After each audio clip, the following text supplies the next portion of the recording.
येवला शहरातील शनीपटांगण परिसरात सिमेंटच्या दगडाने डोक्यात वार करून एका व्यक्तीचा निर्घृण खून केल्याच्या घटनेमुळे परिसरात मोठी खळबळ उडाली होती।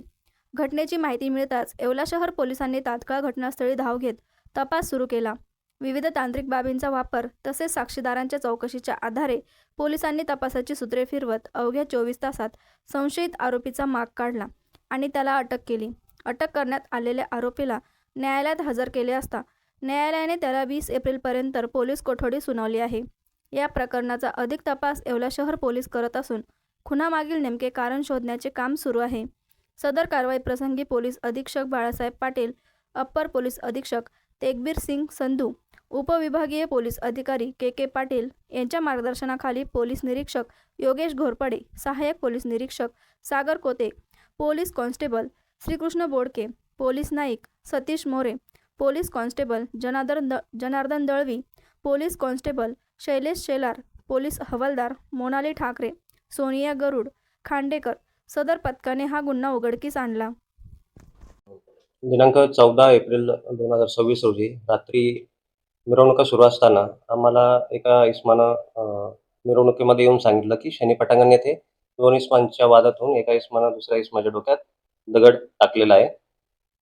तर जो जखमी इसम होता त्याला तात्काळ उपजिल्हा रुग्णालय येथे येवला येथे पाठवण्यात आलं। तिथे उपचार करून पुढील उपचारासाठी त्याला नाशिक सिव्हिल हॉस्पिटल येथे पाठवण्यात आलं। दरम्यानच्या काळात जखमी इसम कोण आहे त्याचं नाव निष्पन्न करणं हे आव्हान होतं। ते आम्ही रात्रीतून पहाटेपर्यंत त्याचं नाव निष्पन्न केलं। जो इसम उपचारादरम्यान नाशिक येथे मयत झाला। त्यानंतर पोलीस पथकानं मुकेश पंचनामा केला, PM करण्यात आलं। तेथील त्याचा जो भाऊ होता, भावाचा जबाब नोंद करून FIR दाखल करण्यात आली।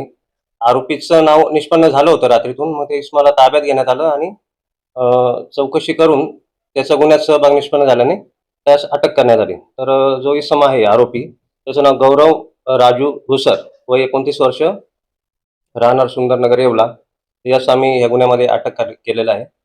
त्याच्यावर पूर्वी एक चोरीचा गुन्हा या पोलीस स्टेशन येथे नोंद आहे। तर आज न्यायालयात त्याला घेऊन गेलो होतो, तर न्यायालयाने त्याला 20 तारखेपर्यंत पोलीस कस्टडी दिलेला आहे। पुढील तपास मी स्वतः करतो। आरोपी आम्ही 24 तासामध्ये आरोपीला अटक केलेली। सम्राट वर्मा ग्रुप प्रस्तुत हॉटेल वर्मा पॅलेस येथे मिळतात आकर्षक लक्झरी AC रूम्स, भव्य बॅक्वेट हॉल आणि शहरातील सर्वात सुंदर टेरेस गार्डन। आकाशाच्या सानिध्यात मल्टी क्युजन रेस्टॉरंट तुमच्या चवीची खास काळजी घेईल। ठिकाण उपजिल्हा रुग्णालयाशेजारी येवला, कोपरगाव रोड येवला।